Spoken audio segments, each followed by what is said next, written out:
শিলিগুড়ির কণ্ঠটাকে আমি কলকাতা পর্যন্ত, দিল্লি পর্যন্ত আমি পৌঁছে দেবো।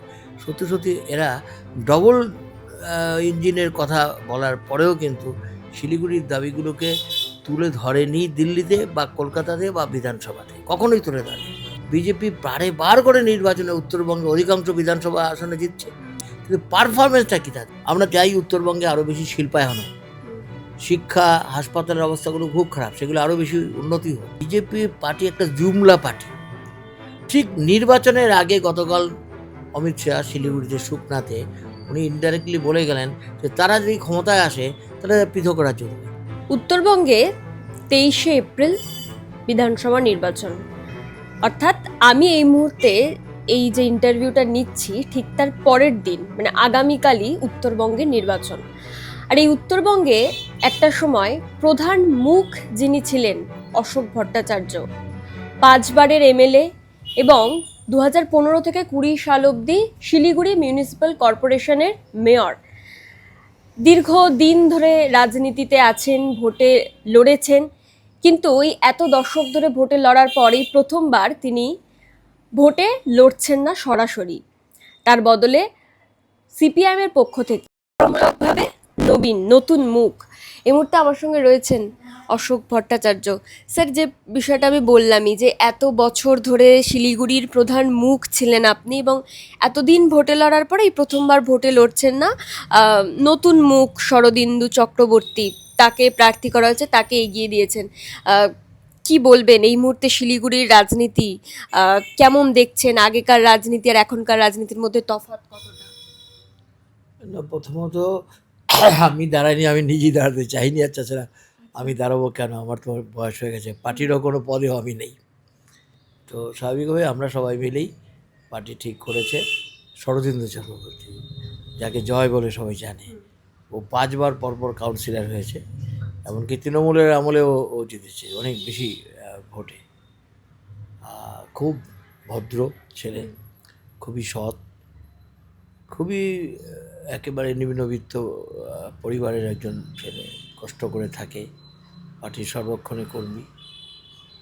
মানুষের সঙ্গে তার একটা বিরাট সম্পর্ক, এবং তার সম্পর্কটা টোটালি বলা যেতে পারে এর মধ্যে কোনো কৃত্রিমতা নেই, একেবারে অর্গানিকও। ও যেটা যেভাবে ভোটের সময় মানুষের কাছে কথা বলে, সাধারণ মানুষকে জড়িয়ে ধরে, তাদের বাড়িতে যায় বা প্রচুর পরিশ্রম করে, ওর নিজস্ব সারা বছর ধরে এটাই ওর স্টাইল। অনেক প্রার্থীরা নির্বাচনের আগে নিজেকে তুলে ধরার জন্য নানা ধরনের তো অনেক রকম কৃত্রিমভাবে নিজেকে তুলে ধরার চেষ্টা করে, যেন ওটাই তার নেচার, এটাই তার স্বাভাবিকত্ব। কিন্তু ও কিন্তু যেটা করে, যেটা করছে, এইটাই হচ্ছে ওর ডেইলি লাইফ, দৈনিক জীবনযাত্রার সঙ্গে ও যেভাবে কাজ করে ও সেভাবে নির্বাচনের কাজও সেভাবে করছে। তাই সেই জন্যই বললাম ওর মধ্যে কোনো কৃত্রিমতা নাই, সবটাই একেবারেই অর্গানিক, জৈবিক। এবং স্যার, আপনি যেটা বললেন যে 5বার কাউন্সিলর ভোটে তিনি জিতেছিলেন শরদিন্দু চক্রবর্তী, তো কাউন্সিলর ভোট তো একটা নির্দিষ্ট এলাকা জুড়ে হয়, এটা বিধানসভা ভোট। এবং শিলিগুড়ির একটা যে প্রবীণ প্রজন্ম, যারা আপনার মুখ দেখেই এই বিধানসভা ভোটে একাধিকবার ভোট দিয়ে আপনাকে জয়ী করেছিল, এবার তাদেরকে এই বিষয়টা বোঝানোটা কতটা চ্যালেঞ্জিং? এই যে নতুন মুখ শরদিন্দু চক্রবর্তী, নতুন মুখ না হলেও হয়তো বিধানসভা ভোটে নতুন মুখ, তো তাকে মানুষ যে ভোট দেবে এটা মানুষকে বোঝানোটা কতটা চ্যালেঞ্জিং হচ্ছে, নাকি সবটাই সহজভাবে হয়ে যাচ্ছে? না, সহজভাবে কোনোটাই না। নির্বাচন কখনো সহজভাবে হয় নাকি? যে কথাটা তুমি বলেছো, যেটা প্রথম কথা হলো, আমি তো একেবারে মানে প্রার্থীর মতনই করে যাচ্ছি। আমাকে করতে হচ্ছে এই জন্যে ওর প্রার্থীপদ স্থির করার ক্ষেত্রে আমারও একটা মতামত ছিল। দ্বিতীয়ত যে ওর যে ওকে প্রার্থী হিসাবে মনোনীত করাটা, পার্টির সিদ্ধান্তটা যে কতটা সঠিক ছিল, যখন আমরা মানুষের কাছে যাচ্ছি তখনই বোঝা যাচ্ছে। মানুষ একটা কথাই বলছে সবসময়তেই, আমি ছেড়ে দেওয়ার পরে তারপরে যদি কেউ ডিজার্ভ করে বামফ্রন্টের প্রার্থী হিসাবে শিলিগুড়ি থেকে প্রতিদ্বন্দ্বিতা করা, সেটা হচ্ছে জয়। সেই জন্য আমি সব জায়গায় বলি যে ওকে ভোট দেওয়া মানে আমাকে ভোট দেওয়া, এবং ও যথাযথ সেই সম্মান দিয়েই, আমাকে সম্মান দিয়েই কিন্তু ও ভোটটা চাইছে সবসময়তেই।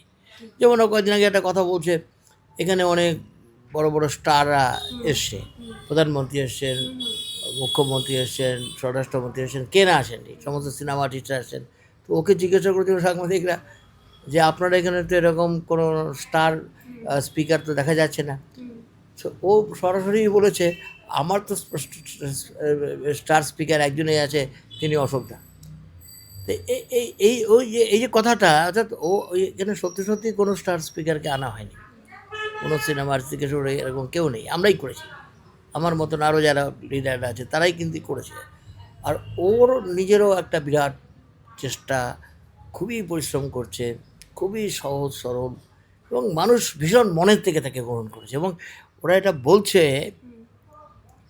যে কেউ বলছে, আমি একটা জায়গায় গেলাম কোর্টের এখানে, কিছু লোক বলছে আপনাকে জয়দাকে আরও অনেক আগে থেকে প্রজেক্ট করলে আপনাদের আরও ভালো হতো।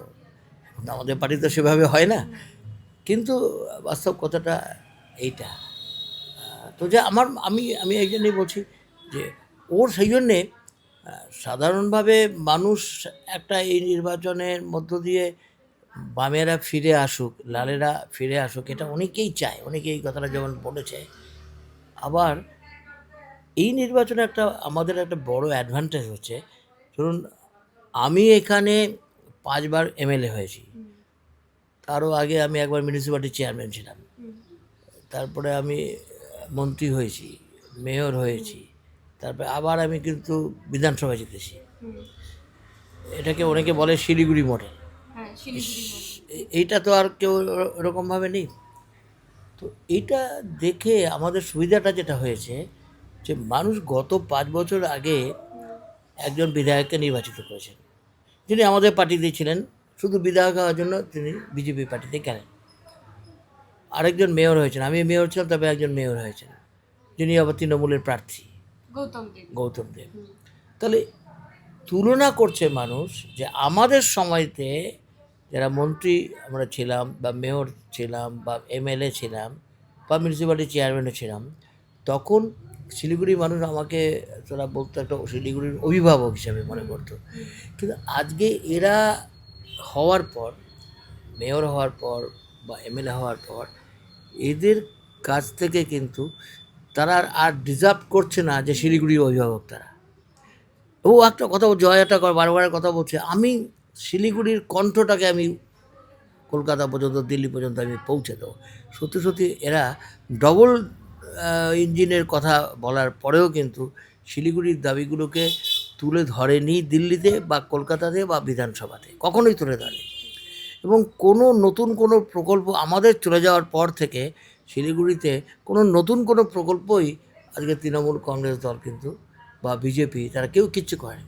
বিজেপির সবচেয়ে বড় অপরাধটা হচ্ছে বিজেপি বার করে নির্বাচনে উত্তরবঙ্গের অধিকাংশ বিধানসভা আসনে জিতছে, অধিকাংশ লোকসভা আসনে জিতে যাচ্ছে, কিন্তু পারফরমেন্সটা কী তাদের? আমরা যখন তুলে ধরছি আমাদের পারফরমেন্স আর ওদের পারফরমেন্স, বিচার করুন, তুলনা করে আপনারা ভোট দিন। এবং স্যার এই বিজেপির যে ভোট এত পাচ্ছে, এর বেশিরভাগটাই তো বামেদের ভোট ছিল। এটা কি স্বীকার করবেন যে বামেদের একটা বড় অংশের ভোট আজকে বিজেপিতে না, এটা আমার স্বীকার করতে কি আপত্তিটা কী আছে? বামেদের ভোট যেমন বিজেপিতে গেছে, বামের ভোট তেমন বেশ কিছু ভোট তৃণমূলেও গেছে। বেশ কিছু গরিব মানুষ তারা কিছু এটা সেটা পেয়ে তারা তৃণমূলকে দিয়েছে। আবার কিছু মানুষ মনে করেছে যে তৃণমূলকে হারাতে হবে, সেই জন্যে তারা বিজেপিকে দিয়েছে। আমি এটা শিলিগুড়ি মানুষের কাছে একটা আবেদন জানিয়েছিলাম, অতীতে যারা বামপন্থীতে বিশ্বাস করেন এমন মানুষ যে কোনো কারণে হোক বিজেপি বা তৃণমূলকে ভোট দিয়েছেন, এবারে সেই ভুলটা করবেন না। এবারে আপনারা বামপন্থাকে শক্তিশালী করুন, বামপন্থায় একটা নতুন পথ দেখাবে, বামপন্থার একটা পুনর্জাগরণের স্লোগান দেওয়া হয়েছে। যেমন আমরা বলেছি শিলিগুড়ির ক্ষেত্রে, আমরা বলেছি শিলিগুড়ির মডেলটাকে আবার ফিরিয়ে আনুন। শিলিগুড়ি একটা পথ দেখেছিল, সেই শিলিগুড়ি থেকে এই পথ দেখানোটা শুরু হোক। আর বামপন্থার একটা পুনরুত্থান, বাংলার একটা পুনর্জাগরণ দরকার, এবং সেটা বামপন্থীরা করতে পারে। এই যে আবেদনটা করেছিলাম তার একটা বিরাট সাড়া পাচ্ছি তার। প্রচুর মানুষ। আমাদের পরশুদিন একটা মিছিল হয়েছে, অভূতপূর্ব, ভাবতে পারিনি এত মানুষ এই মিছিলে আসবে। মেয়েরা, ইয়ঙ্গার জেনারেশান, তাদের মধ্যে একটা বিরাট মানে স্বতঃস্ফূর্ততা ছিল, উচ্ছ্বাস ছিল। উচ্ছ্বাসটা হচ্ছে দেখার মতো। তো তার মানেটা হচ্ছে সেই মানুষগুলো যদি ফিরে না এসে থাকে আমাদের সাথে, তাহলে এরকম মিছিলের এরকম ক্যারেক্টার কখনো হয় এই না। যে এত মানুষ এসছে তাদের সবাই কি ওই মানে ব্যালট বক্সে গিয়ে ভোট অবধি দিতে পারবে? কারণ একটা ভোট লুট তো সব জায়গায় গোটা রাজ্য জুড়েই হয়। এটা এই কালচারটা শিলিগুড়িতে নেই। আমরা কখনো এই কালচার করছি না। শিলিগুড়ি একটা নিজস্ব কালচার আছে, পলিটিক্যাল কালচার। এই রাজনৈতিক সংস্কৃতিটা আমাদেরই সৃষ্টি করা, আমরা কখনো এটা করতে দিই। 2015 সালে একবার করেছিল, আমরা সবাইকে বলেছিলাম সবাই মিলে রুখে দাঁড়াবেন। তো সবাই মিলে রুখে দাঁড়িয়েছিল, কোথাও কোনো কিছু করতে পারেনি সেবারও।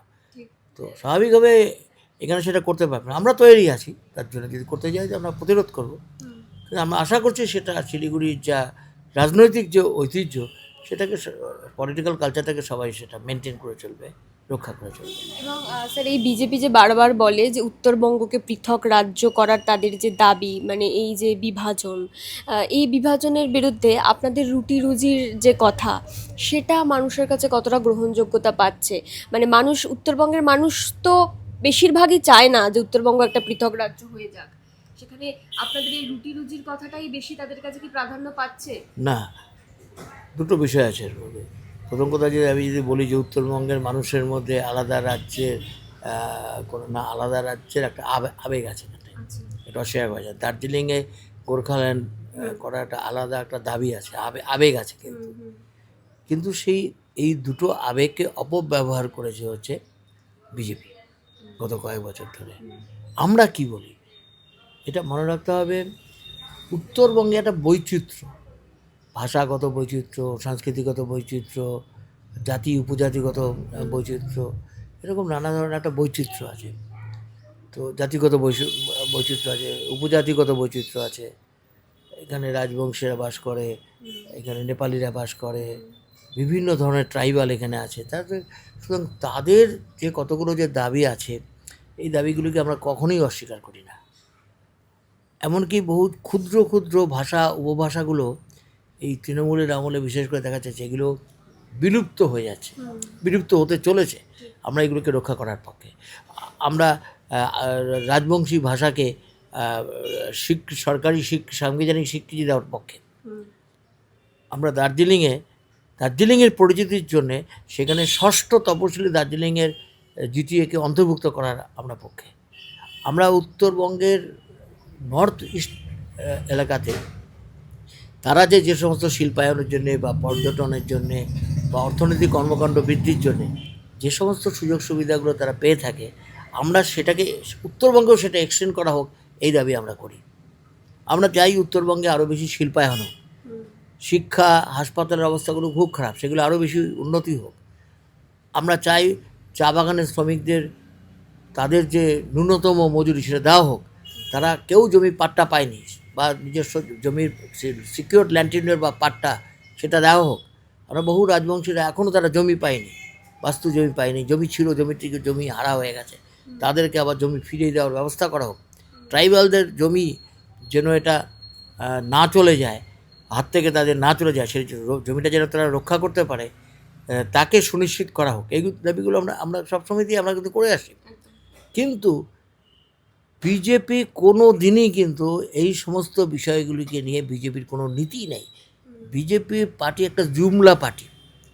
ঠিক নির্বাচনের আগে গতকাল অমিত শাহ শিলিগুড়িতে সুকনাতে উনি ইনডাইরেক্টলি বলে গেলেন যে তারা যদি ক্ষমতায় আসে তাহলে পৃথক রাজ্য দেবে। এরকম তো কথা তো বারবার করে বলে যাচ্ছেন। এর আগে ইউটি কথা বলেছেন কুচবিহারকে নিয়ে। এর আগে অষ্টম তপশিলি অন্তর্ভুক্ত করা হবে রাজবংশী ভাষাকে, তার প্রতিশ্রুতিও তারা দিয়েছিলেন। 11টা জনজাতিকে উপজাতি স্বীকৃতি দেওয়া হবে, এই কথাটাও এই ভদ্রলোক বলেছেন, এই অমিত শাহ। এগুলোকে আপনি কী বলবেন? এই প্রতিশ্রুতি তো 2021 দিয়েছে, 19 দিয়েছে। এইটা দিয়ে মানুষকে বিভ্রান্ত করে তারা ভোট নিচ্ছে। প্লাস হচ্ছে এখানকার বেশিরভাগ মানুষ হচ্ছে পূর্ববঙ্গ থেকে, সেটা বিরাট সংখ্যক মানুষ। আর আদি অধিবাসী হচ্ছে রাজবংশী। তাদের সঙ্গে একটা বিরোধ বাঁধিয়ে দেওয়া নানা রকমভাবে। অথচ এখানে অনেক আঞ্চলিক পার্টিগুলো গড়ে উঠেছিল, সেই আঞ্চলিক পার্টিগুলিকেও এই বিজেপি তৃণমূল তাকে গ্রাস করে নিয়েছে, এটাও দেখা যাচ্ছে। তাদের যে একটা নিজস্ব পার্টি, নিজস্ব বক্তব্য থাকতে পারে, সেটাকে তারা কখনো সম্মান মর্যাদা কিন্তু এরা দেয় না, যেটা আমরা দিতাম। সেই জন্যে আমাদের দৈনন্দিন দুঃখ কষ্টটা প্রচুর এখানকার মানুষের, প্রচুর আনএমপ্লয়মেন্ট। এখনও আমাদের অর্থনৈতিক কর্মকাণ্ডের ক্ষেত্রে যদি বলা যায়, স্থায়ী স্যালারিড বা ইন্ডাস্ট্রিয়াল অ্যাক্টিভিটিস বা ইন্ডাস্ট্রিয়াল ওয়ার্কার যতটা দক্ষিণবঙ্গে আছে তার থেকে অনেক কম এখানে। আরবানাইজেশন, নগরায়ণ, শিলিগুড়ি ছাড়া নগরায়ণ অন্য জায়গাতে খুবই কম। পিছিয়ে তো আছে উত্তরবঙ্গ, বঞ্চনা তো আছে। এই বঞ্চনাটা তৃণমূল যেমন বঞ্চনাটা করেছে, বিজেপিও তার জন্য দায়ী। মানুষ বিজেপিকে বারে ভোট দিয়েছে, কিন্তু বিজেপির কাছ থেকে মানুষ কি পেয়েছে? কোন এমএলএ? অনেক এমএলএ আছে, 6-7জন এমএলএ আছে, এমপি আছে বিজেপি এখান থেকে বোধহয় 35-40টা বোধহয় এমএলএও আছে। তাদের রোলটা কি? তারা কী দাবি জানতে নাম জানে না কেউ। উত্তরবঙ্গে এরকম এমপি আছে, তাদের কেউ নামও জানে না, বিজেপি নেতাদের নামও জানে না। এই যে শঙ্কর ঘোষ একটা সময় তো আপনারই শিষ্য, মানে বলতে শিষ্য বলে কোনো প্রশ্নই নেই। আমাদের পার্টিতে ছিল, পার্টি থেকে বহিষ্কৃত হয়েছে, এমএলএ হওয়ার জন্য বিজেপিতে গেছে। আমার আবার শিষ্য, এইসব কথা বলবে না। মানে একটা সময় এই শঙ্কর ঘোষী মানুষের রুটি রুজির কথা বলতেন, এখন এমএলএ হয়ে যাওয়ার পর মানে এই 5 বছরে উত্তরবঙ্গের জন্য শুধু প্রমাণ, তাকে যে প্রমাণ দিতে হচ্ছে, বিজেপিরও বহু লোক তাকে বিশ্বাস করছে না, তাকে প্রমাণ দিতে হচ্ছে সে কতটা হিন্দুত্বের অনুগামী হয়েছে। তার জন্য একদিকে তার পুরনো ওটা তুলতে পারেনি, চে গুয়েভারার একটা টেটো আছে এখানে লাগানো আছে, আর হাতে একটা গীতা নিয়ে দেখায়, আর মন্দিরে গেলে ষষ্ঠাঙ্গে গিয়ে প্রণাম করে। এগুলো তাকে প্রমাণ করতে হয়, কারণ তাকে অনেকে ওদের বিজেপির লোকও বিশ্বাস করছে না তাকে। তো স্বাভাবিকভাবে এবং তিনি নন পারফর্মিং। আমি বললাম গৌতম দেব যেমন মেয়র হিসেবে নন পারফর্মিং, তিনি কিছু কাজ করেননি। তৃণমূল কংগ্রেস সরকারও আমরা চলে যাওয়ার পরে শিলিগুড়ির জন্যে বা উত্তরবঙ্গের জন্য তাদের প্র্যাকটিক্যালি কোনো কিছু নেই, কোনো তাদের রোল নেই, কোনো ভূমিকা তাদের নেই। দুজনেই একই, আমি এই জন্যই বলছি দুজনেই জুমলা, এবং সেই জুমলাটাকে আরও বাড়িয়ে দিচ্ছে প্রধানমন্ত্রী নরেন্দ্র মোদী এখানে আসার পর। বিশেষ করে অমিত শাহ গতকাল এটা করেছেন। এইগুলো করেই বারবার করে ভোট নিচ্ছেন, কিছু মানুষ তাতে বিভ্রান্ত হন। আশা করছি এবার সেটা হবে না।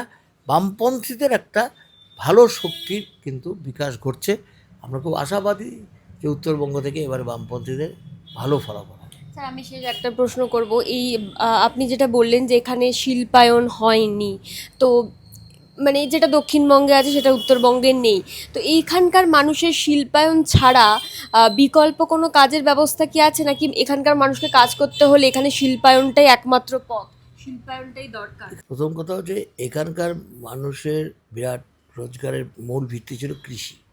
কৃষিটা কমে অলাভজনক হয়ে যাচ্ছে, এবং আরবানাইজেশনটা স্প্রেড করে আছে গ্রামগুলিতেও। তার ফলে ছোট চা বাগান অনেক গড়ে উঠছে, তার ফলে একটা বিরাট অংশের মানুষ ল্যান্ডলেস হয়ে গেছে।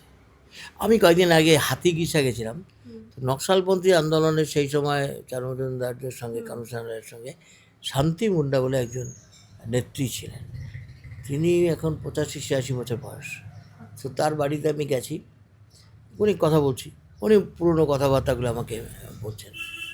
তার পাশের বাড়িতে কানুসারলাল থাকতেন, সেই বাড়িটাতে আমি গেলাম। তো আমি ওই ভদ্রমহিলাকে বললাম, ট্রাইবাল তিনি সাঁওতাল, তাকে আমি বললাম দেখুন যে আপনাকে একটা মানতে হবে, বামপন্থ সরকারের সবাইতেই তো আপনাদের এখানে এত জমি মানুষ বলছেন। হ্যাঁ, এই কথাটা একদমই ঠিক, যে বামপন্থ সরকারের সময়তেই আমরা জমিটা পেয়েছিলাম। কিন্তু আপনি একটু ভালো করে খবর নিয়ে নিন, যাদেরকে জমিটা দিয়েছেন জমিগুলো কি তাদের হাতে আছে এখন, নাকি জমিগুলো সব চলে গেছে হচ্ছে শহরের মধ্যবিত্ত আর কিছু জমির দালাল, আর কিছু যারা জমির মানে কী বলবো, জমি নিয়ে কারবার করে যারা জমি মাফিয়া, তাদের হাতে চলে গেছে। ভালো করে খবর নিন, কটা লোকের হাতে জমি আছে অরিজিনাল যাদের দিয়েছিলেন। তার মানে হচ্ছে উত্তরবঙ্গে একটা বিরাট অংশের মানুষ জমি হারা হয়ে গেছে, জবরদখল। অন্যরা জমির জবরদখল মানেটা হচ্ছে এরা হচ্ছে জমিগুলো যেটা দখল করে নিয়েছে নানা রকমভাবে জমির মাফিয়ারা, আর কৃষকরা আজকে জমি তাদের হাতে নেই। এটা একটা নতুন একটা ঘটনা। দ্বিতীয় নম্বর যেটা হচ্ছে এখানে প্রচুর মানুষ চা বাগানে কাজ করে, নাই করে উত্তরবঙ্গে 30-40টা চা বাগান বন্ধ, বহু চা বাগান ওয়ার্কাররা নিজেরাই চালাচ্ছে। তাহলে ওয়ার্কারদের তাদের যে মজুরি বাড়ানো, মিনিমাম ওয়েজ যাতে দাবি নিয়ে আন্দোলন করছে, আজও সেটা রাজি হয়নি রাজ্য সরকার, কেন্দ্রীয় সরকার। আরেকটা বিষয় যেটা দেখা যাচ্ছে যে এই চা বাগানের শ্রমিকদেরকেও প্রত্যেকটা চা সুন্দরী বলে একটা নীতি উনি ঘোষণা করেছিলেন। চা বাগানের কটা শ্রমিক ওই আবাসনের জমি পেয়েছে বা আবাসন বানিয়ে দেওয়া হয়েছে। একটা জায়গায় বানিয়েছে, সেখানে দেখে এলাম 2 বছর ধরে 3 বছর ধরে পড়ে আছে। কৃষক চা বাগানের শ্রমিক ওখানে যাবোই না। ওরা কি চাইছে, যেখানে কাজ করে, যেখানে বসবাস করছে, ইনস্টিটিউট যেখানে বসবাস করছে এখন, সেটাই তাদের হাতে দেওয়া হোক, সেটাই তাদের মালিকানা সত্ত্ব দেওয়া, সেটা তো করছে না। অথচ বামফ্রন্ট সরকারের সময় তো ভূমি সংস্কারের মধ্য দিয়ে 50 লক্ষ মানুষ উপকৃত হয়েছিল, উত্তরবঙ্গের বহু মানুষ উপকৃত হয়েছিল। বামফ্রন্ট সরকারের সময়তে ঠিকই যে জমি যেটা দেওয়ার একটা আলোচনা তো আমাদের চলছে, তারপরে আমাদের সরকার থেকে চলে গেল, ওনারা এসে বললেন ওরা দেবেন, কিন্তু আজকে কটা চা বাগানের শ্রমিকরা পাচ্ছে। অথচ চা বাগানের আজকে 15% 20% জমি চলে যাচ্ছে কতগুলো হোটেল, রিসোর্ট বা কিছু মেফিয়ারের একটা হোটেল করেছে এখানটাতে। দাগাপুর বলে একটা চা বাগান আছে, তার 25% জমি চলে যাবে একটা 5 স্টার হোটেলে, বিশাল একটা হোটেলে চলে যাবে। তাহলে জমি তো, চা বাগানেরও জমিও চা বাগানেতে চলে যাচ্ছে। এগুলো তো এই উত্তরবঙ্গের বন্যাগুলোকে প্রতিরোধ করার ক্ষেত্রেও অনেক বাধা বিরাট বড় ভূমিকা। ওই যে বন্যা বা প্রাকৃতিক বিপর্যয় রোধ করার জন্যে তৃণমূল কংগ্রেস গভর্নমেন্টের কোনো রোল আছে? এত বড় বন্যা হলো, প্রাকৃতিক বিপর্যয় হলো, ধস হলো, আমরা এর মধ্যেও আমাদের কর্মীরা, আমিও নিজেও গেছি এই পাহাড়ে গিয়ে, আমরা রিলিফ দিয়ে এসেছি, আমরা বাড়ি নিজেরা বানিয়ে দিয়েছি। মোহাম্মদ সেলিম 7টা বাড়ি সেদিন দিলেন কয়েকদিন আগে, মাস 2-1.5 আগে। উনি সেটা ডিস্ট্রিবিউট করলেন এই যে ওখানে যারা যারা ভূমিহীন হয়ে গেছে, বাস্তুহীন হয়ে গেছে, তাদেরকে। কী করেছে তৃণমূলের সরকার, তৃণমূল পার্টি, বিজেপি পার্টি তো অনেক কথা বলে গেছেন এখানটাতে। আজকে তৃণমূল কংগ্রেসের একদল মানুষ তাদেরকে এরকম একটা জায়গাতে নিয়ে গেছে যাতে তারা শুধুমাত্র কাটমানির উপরে নির্ভরশীল থাকে, সিন্ডিকেটের উপরে নির্ভরশীল থাকে, বিভিন্নভাবে বন জঙ্গল লুট করা, বালি পাথর, নদীর বালি পাথর লুট করা, নদীগুলো লুট হয়ে যাচ্ছে। এবং এই লুটের কাজের সঙ্গে তৃণমূল কংগ্রেস নিজেরা করে তার দ্বারা কিছু মানুষকে সোকল বেনিফিশিয়ারি করে দিচ্ছে, উপকৃত করছে, যাতে তারা, জঙ্গলের কাঠ তো ব্যাপকভাবে ফাঁকা হয়ে গেছে জঙ্গল। এইগুলো করে হয়তো কিছু মানুষকে তারা উপকারের আর্থিক রোজগারের ব্যবস্থা করে, আর নিজেরা লাখ লাখ কোটি কোটি টাকা কামাচ্ছেন। বড় বড় নেতারা তাই, মন্ত্রীরা তাই, এমএলএরা তাই, বিজেপিও একই রকম কাজ বিজেপিও করছে। সেই জন্য আমাদের কথা যেটা দাঁড়াচ্ছে, এইগুলো আমরা তুলে ধরছি মানুষের কাছে, এগুলোকে রক্ষা করতে হবে। আমরা যখন বলছি যে উত্তরবঙ্গ, এই আমাদের যখন বাংলা বাঁচাও যে যাত্রা যখন হোক, তখন তো আমরা এই বিষয়গুলোকে নিয়েই উত্তরবঙ্গে আমরা সবচাইতে বেশি আমরা গুরুত্ব দিয়েছি। তার মানে আপনারা কতটা আশাবাদী যে এবারে শরদিন্দু চক্রবর্তী তিনি উত্তরবঙ্গ থেকে কি জিততে পারবেন? উত্তরবঙ্গে আরও কয়েকটা সিট আছে, 5-6টা সিট তো আছে উত্তরবঙ্গে। সাধারণভাবে উত্তরবঙ্গে দক্ষিণবঙ্গ থেকে আমরা একটু দুর্বল, কিন্তু এবারে দেখা যাচ্ছে অন্ততপক্ষে 5-6টা সিটে আমরা জয়ের জায়গাতে আছি, মানে জেতার জায়গাতে আছি, লড়াইয়ের ভালো জায়গাতে আমরা আছি।